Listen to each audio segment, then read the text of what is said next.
Sebelumnya saya mengucapkan taqabbalallahu minna wa minkum, ya taqabbal ya karim ya. Semoga Allah menerima amal kita semua.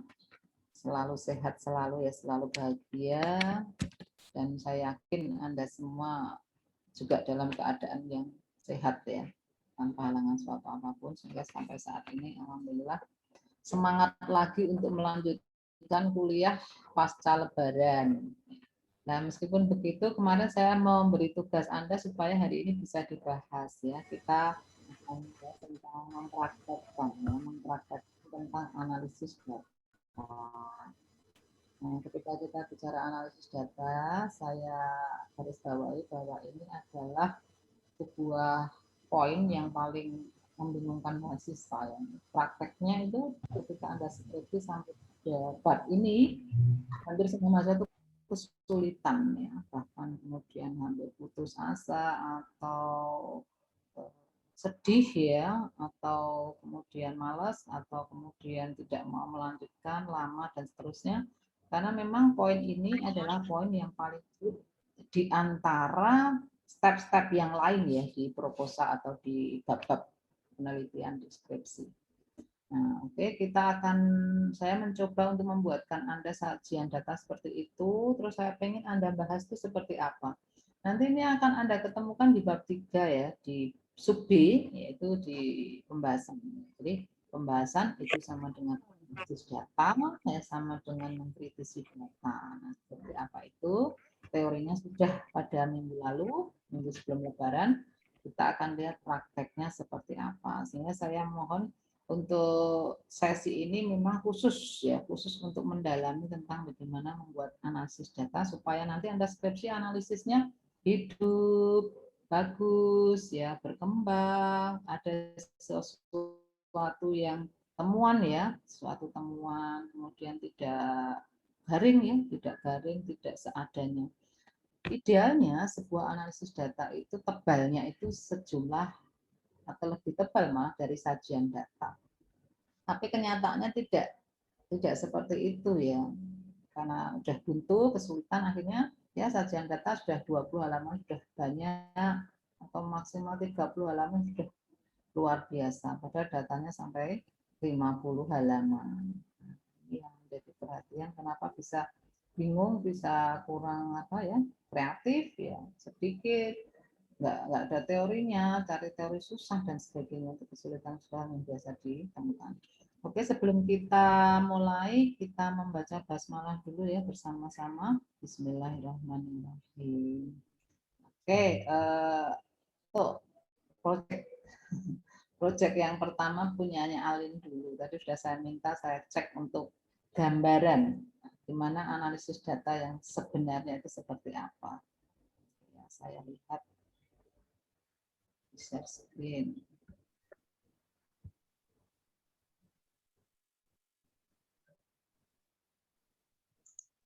Bisa nggak saya share screen? Alin belum diizinkan. Oh ya, udah ya. Sudah Bu. Ini saya share screen sendiri Bu, share screen. Oh, bukan yang saya. Oh yes. Saya tak share screen. Bukan yang Alin ya. Coba saya tadi udah koreksi. Sudah saya izinkan Bu. Sudah, oke. Sudah. Udah kelihatan belum? Sebentar Bu, baru loading.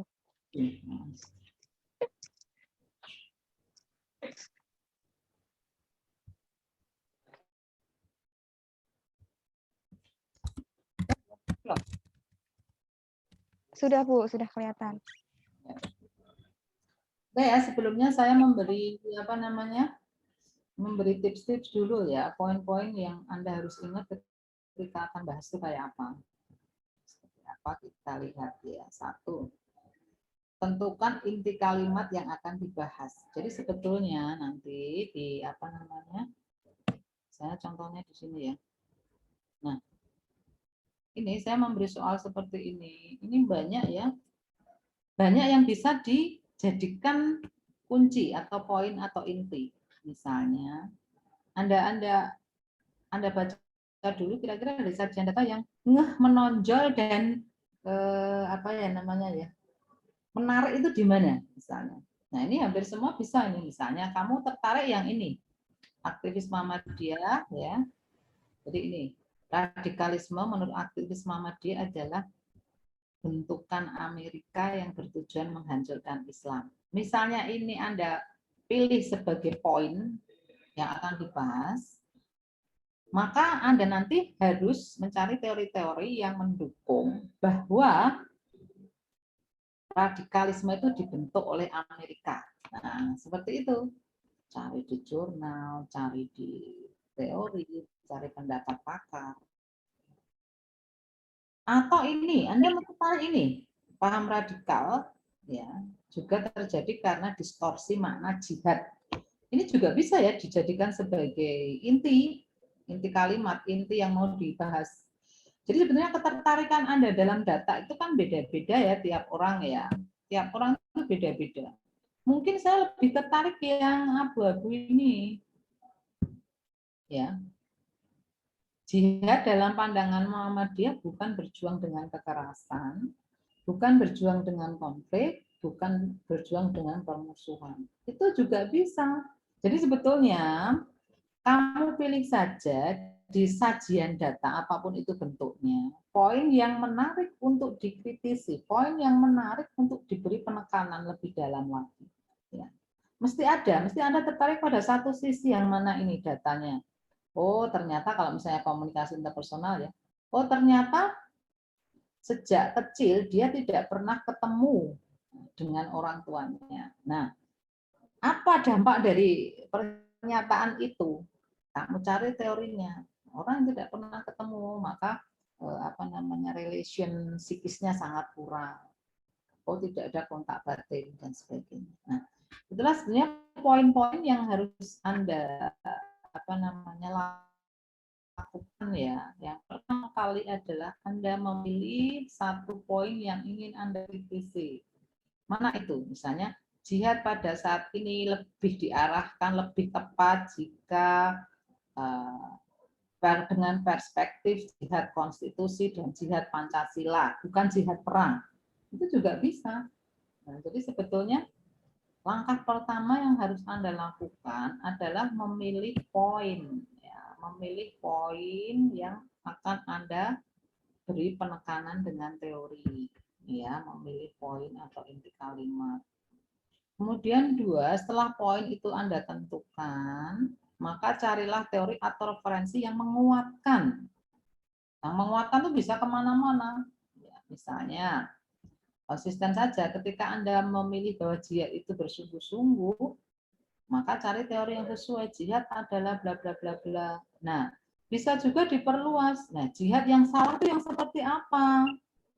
Itu, jihad yang salah itu yang seperti apa? Boleh. Nah, kemudian bisa berasal dari multi perspektif atau non disiplin ilmunya. Kalau Anda dari komunikasi, Anda bicara tentang jihad, ya ini pengemasan pesan dakwah komunikasi, Anda bisa lari ke teori agama, Anda bisa lari ke teori politik, ya enggak? Nah, dalam penulisannya, nih perhatikan, include-kan antara datamu dengan pembahasanmu. Jadi jangan terpisah. Dia mengatakan ini. Nah, kemudian nanti di bawahnya.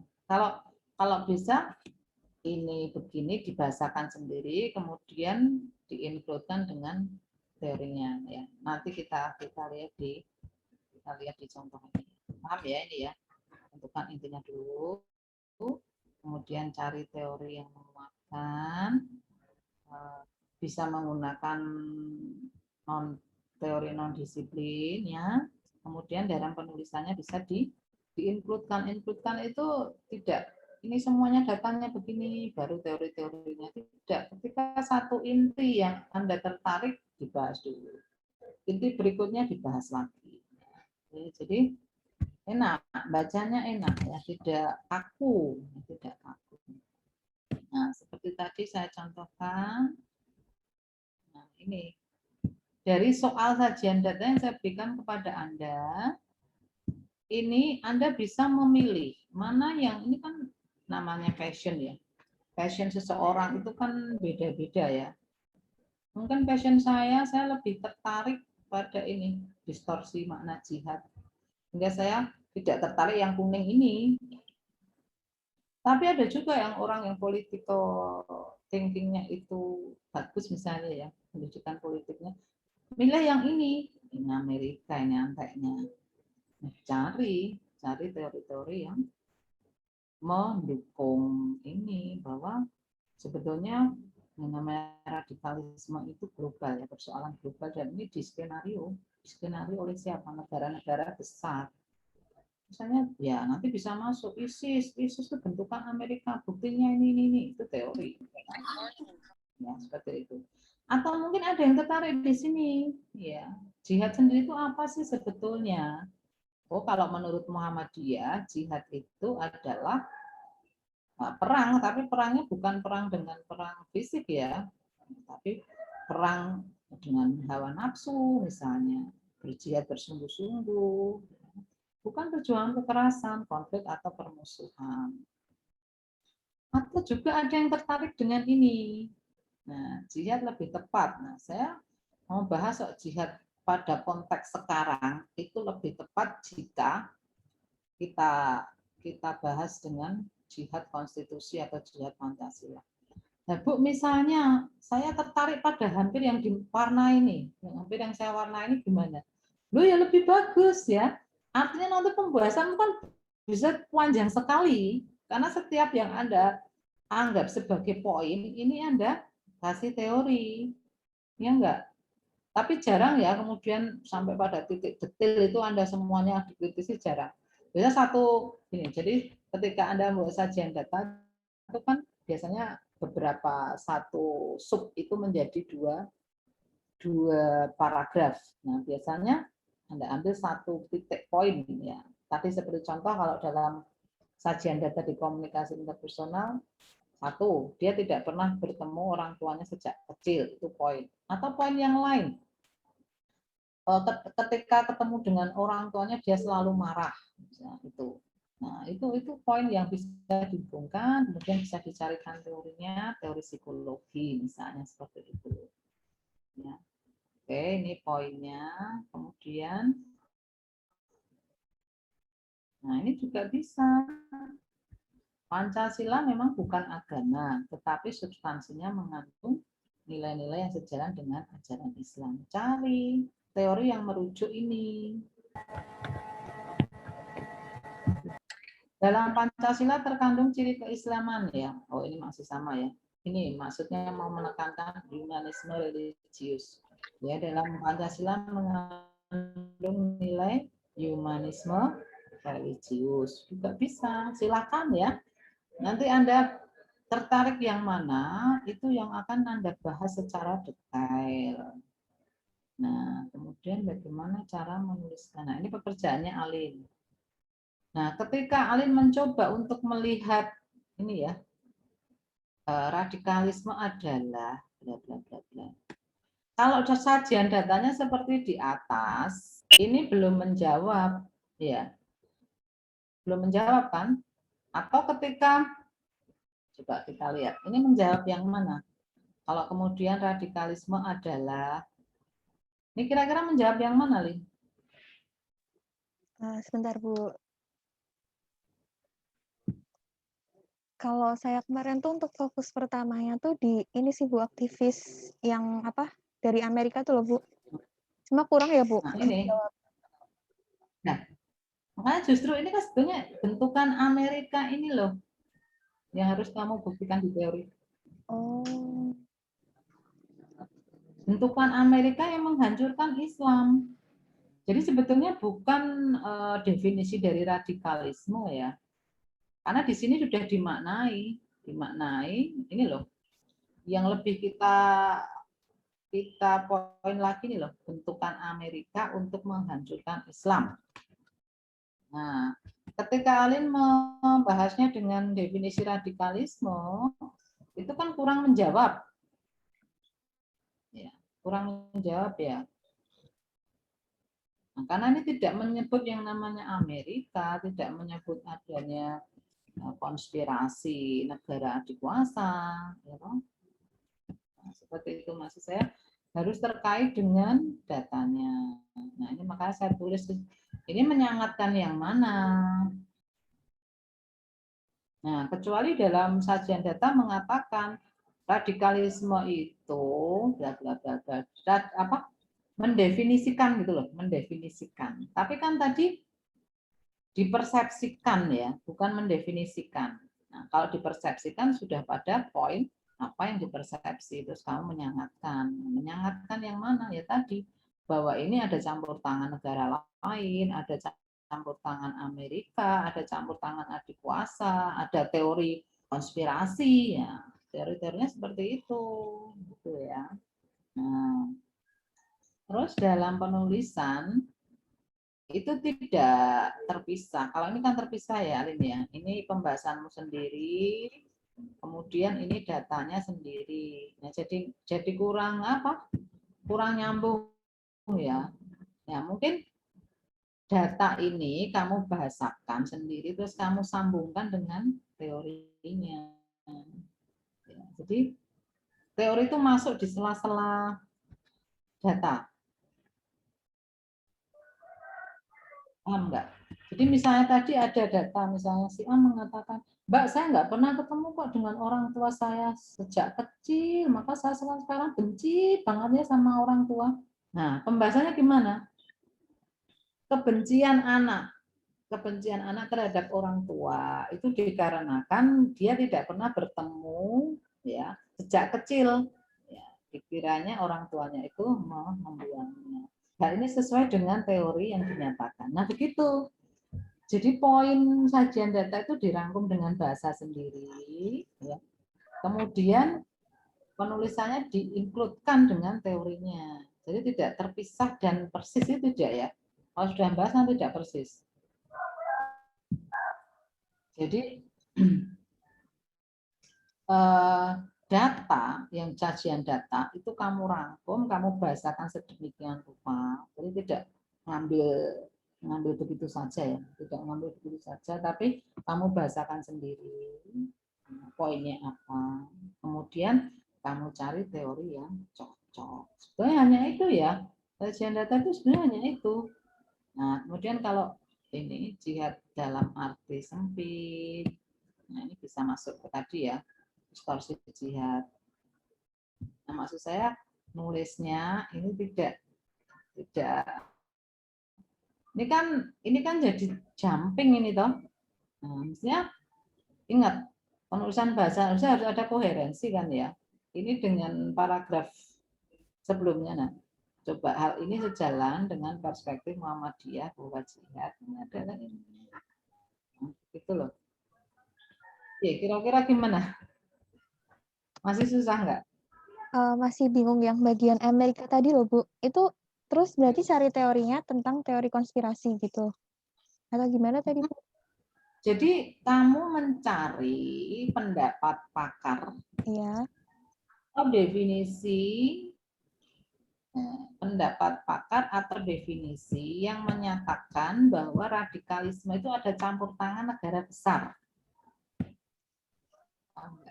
Iya, iya, iya. Ini negara Amerika nih loh, ini yang kan poinnya di sini tuh nih. Berani tahu ini mengatakan, nah, ketika saya penelitian kemarin kan yang siapa yang nulis ini? ini loh, maunya ini. Ini didukung. Siapa yang mendukung teori ini? Cari. Oke. Entah itu di jurnal, entah itu di buku, ya, entah itu pendapat pakar, artikel ilmiah, boleh. Nah, sebetulnya poin apa kan? Bukan tadi ya. Jadi gini loh. Tapi kalau Alin mendefinisikan radikalisme sebagai sesuatu yang definitif ya, radikalisme adalah terus hubungannya sama ini apa gitu loh. Ini kan makna, ini kan sudah memaknai aktivis ini. Maknanya apa? Oh ini. Berarti makna ini yang harus kamu tekankan, kamu cari penguatnya. Nih. Gimana?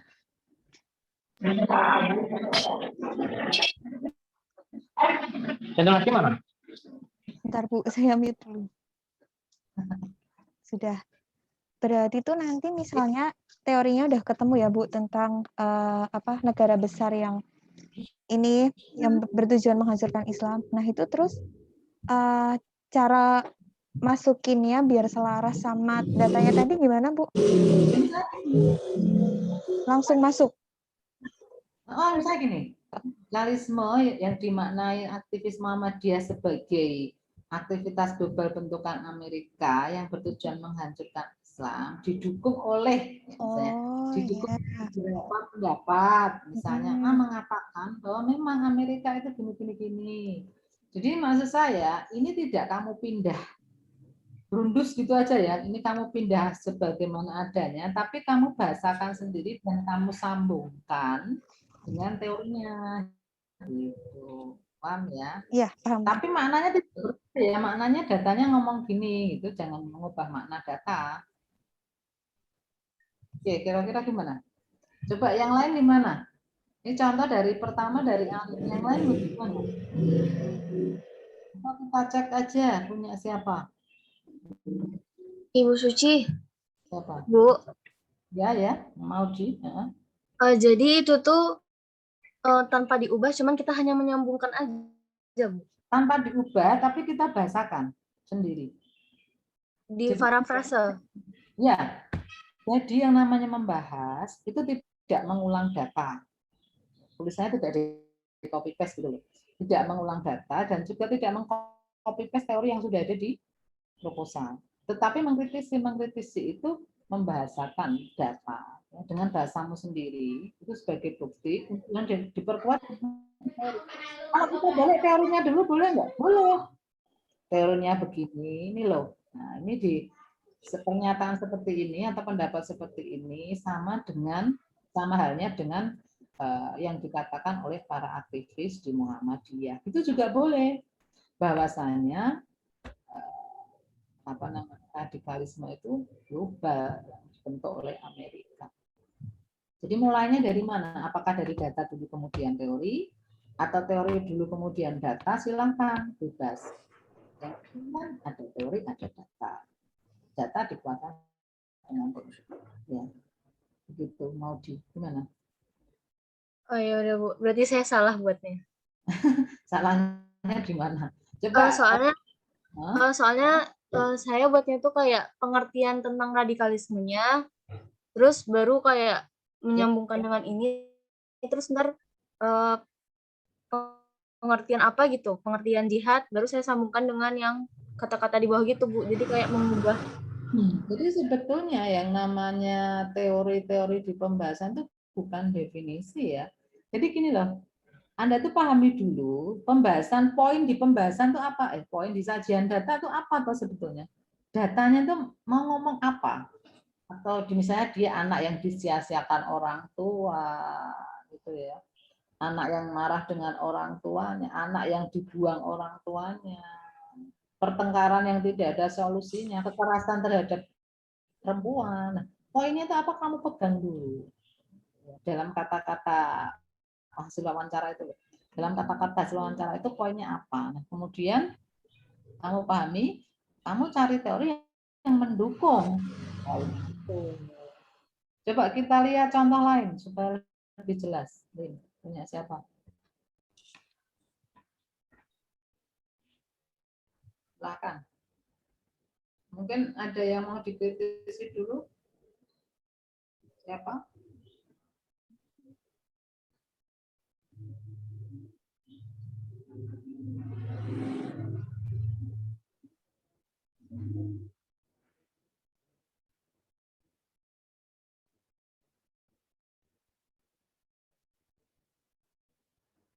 Silakan, Lid. Punya siapa atau yang mau mencoba untuk saya pengen dikritisi, saya merasa sudah benar, jangan-jangan keliru, boleh loh ya.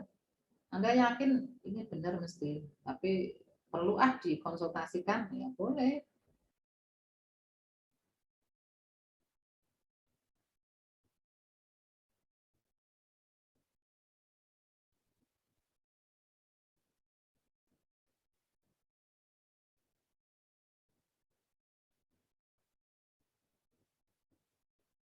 Monggo.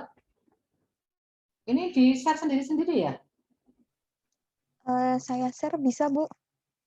Punyanya siapa? Mungkin Gisel atau Maudi? Oke. Halo. Udah salah Bu, nggak berani. Oh, nggak berani. Yang berani saya juga udah salah. Yang berani siapa? Kayak Maudi tadi, kayak malah lebih jatuhnya kayak ke kajian teori gitu loh Bu. Nah, kalau saya tadi, makanya tadi saya pas dijelasin, oh ya salah berarti punya saya. Kajian teori beda lagi ya. Kajian teori kan teorinya. Jadi yang namanya analisis data itu syaratnya ada dua yang mau dipadukan, yaitu data dan teori. Teori memang ada di bab 1, data ada di bab 3. Wow, nah itu dipadukan. Di apa namanya ya? Ya sebetulnya kalau pembahasan itu pinter-pinter si peneliti ya, ini mau dibawa kemana monggo saja. Makanya Anda ingat ya di aksioma kualitatif toh, nilai itu ada di peneliti ya. Kenapa? Karena peneliti mau membawa pembahasannya kemana terserah, yang penting punya dasar. Ya enggak? Misalnya tadi, anak ini tidak pernah ketemu dengan orang tuanya sehingga benci. Anda bisa loh membawa lari data itu ke teori gelandangan. Bisa. Kira-kira yang cocok dengan itu teori apa? Teori kekerasan terhadap anak, monggo saja ya. Jadi Anda itu mau membawa kemana data itu boleh kok, tidak ada keharusan, itu monggo. Yang penting nanti temuannya apa, kesimpulannya bagaimana. Sehingga kualitas dari sebuah sajian data itu memang mencerminkan ya, mencerminkan kekritisan, intelektual, ya pengalaman dari penulis. Ya, kalau standarnya ya seperti itu, ini ada data teorinya ini, data ini teorinya itu. Tapi yang tidak standar atau yang ideal itu di apa namanya di wolak-walik, di apa namanya ya belokkan ke sana, belokkan ke sini, bisa selama itu masih konsisten dengan datanya. Ya coba yang berani siapa?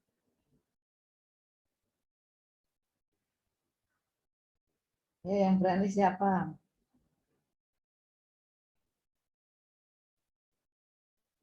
Di anu aja, Lin, diajak aja. Terserah kamu pilih siapa. Ini pada ada di depan laptop atau HP enggak ya? Jangan-jangan enggak ada orang. Ada Bu. Ada Bu. Ada Bu, ada Bu. Ada Bu. Saya ingin memberi bekal Anda sebelum masuk skripsi ini loh. Ini tingkat kesulitan mahasiswa itu di sini, ya paling sulit itu di sini. Maka sebelum masuk ke sana, oh ya udah ada pengalaman dulu pelajaran dengan Bu Suci, tak coba di pembahasan ya di sajian dataku seperti ini, saya harus cari teori.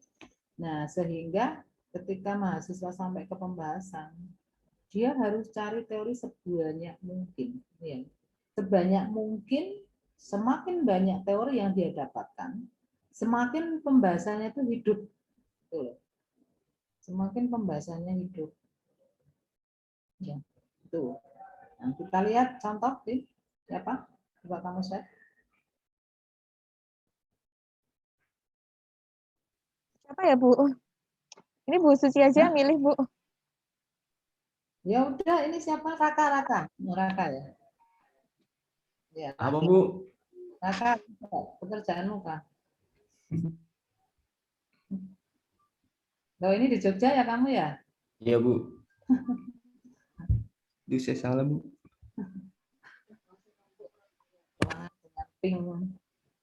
Mapping sih di Jogja. Gimana kabarnya Ibu, sehat kah? Alhamdulillah Bu. Baik. Kami capek. Cari apa ya, Mas? Saya aja nggak ngerti Bu. Kemarin kita bareng-bareng ya. Apa Bu? Kemarin kuliah bareng-bareng, pemahamanmu seberapa jauh kita lihat aja. Diperbesar ya. Ini baru Bentar, Bu. soalnya ini, ya. Iya, di bawah, Bu. Ini agak lemot Mau lemot. laptopnya. Bentar, Bu. Punya aku yang dulu lemot terus harus ganti tuh. Waduh, Berarti jangan emang sampai udah salah, ganti. Bu. Apa? Iya, laptop tuh kan udah lama lemot. Iya nih, Bu. Sebentar. Ini ya, Mas. Mulai ini.